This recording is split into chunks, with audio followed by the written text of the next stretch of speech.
Welcome to The Explainer. Today, we're unpacking a story that literally redefined what's possible in sports. We're talking about one of the most emotionally charged, out-of-nowhere underdog miracles in the entire history of the World Cup. So buckle up, because When Senegal Shocked the World is an absolute movie of a story. Okay, let's dive right into this. Every 4 years, millions of us tune into the World Cup, right? And what we're really dreaming of is witnessing the impossible. We crave that magic, that total unpredictability.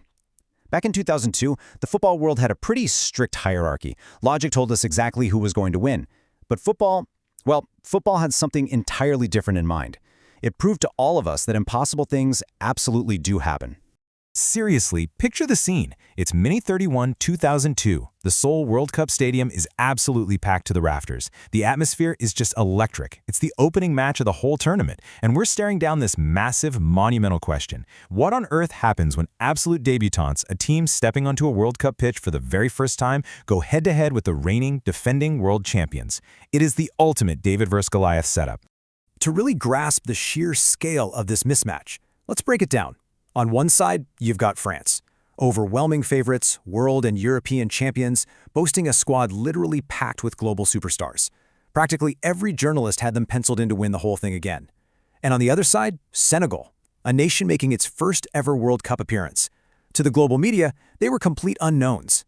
Most experts thought they were just there to make up the numbers. Frankly, nobody gave them a shot. But if you really want to understand the weight of this moment, we have to transport ourselves thousands of kilometers away, straight to the streets of Dakar. The anticipation there was just palpable. The streets were buzzing. Markets, cafes, public squares, completely alive. People were putting televisions in shop windows just so crowds could huddle around and watch. Kids are running everywhere in national team shirts. Flags are fluttering from balconies and cars. The players? They knew exactly what was at stake. They weren't just playing a match. They were carrying the hopes of an entire nation on their shoulders. So how do you even step onto the pitch against the world champions when everyone expects you to lose? Well, you arm yourself with pure belief. And I don't just mean a fleeting, hope we get lucky kind of feeling. This was an unbreakable, shared conviction inside that dressing room. Look, these guys knew what it was like to be underestimated. They didn't have the massive global fame of the French squad. But inside those four walls, they absolutely refused to think like outsiders. They deeply believed they belonged on that world stage, and they had exactly 90 minutes to prove it. The whistle blows. Kickoff. Now, everyone in the stands fully expected France to just instantly dominate. But Senegal? They chose courage over intimidation. From the very first second, they pressed aggressively. They challenged for every single ball like their lives depended on it. They pushed forward the moment an opportunity opened up. And you could see it. The French players looked completely stunned. The underdogs weren't backing down. And with every passing minute, Senegal's confidence just kept growing. And then, it happened. The historic strike. A dangerous attack suddenly develops down the field. The ball breaks loose, ricocheting right into the penalty area. And who reacts first? Papa Bouba Diop. The Senegalese midfielder stretches out, gets to the ball, and expertly guides it straight into the back of the net. For a split second, there is absolute, stunned silence in the stadium. And then, total chaos. The players are sprinting wildly toward the corner flag. The fans in the stands absolutely erupt. And cross to car, the celebrations just explode into life. The impossible had actually happened. Senegal, the absolute debutantes, had just taken the lead against the world champions. But, the champions were never going to just roll over. That second half must have felt completely endless for Senegal. It was a relentless storm. France attacked again and again, throwing everything they had from every conceivable angle. Crosses are just flying into the penalty box. Shots are coming from everywhere. But Senegal defended with incredible, heroic bravery. I mean, every tackle was treated like a matter of life and death. Every clearance was cheered like a goal. The goalkeeper, the defenders, the midfielders, they worked tirelessly under suffocating pressure, and they simply refused to break. The final whistle finally sounds. Senegal 1, France 0. Players instantly collapse to the ground. Some are celebrating like crazy, some are just openly crying right there on the grass, and others are staring blankly up at the sky in pure disbelief. In an instant, it became one of the biggest shocks in the history of the World Cup.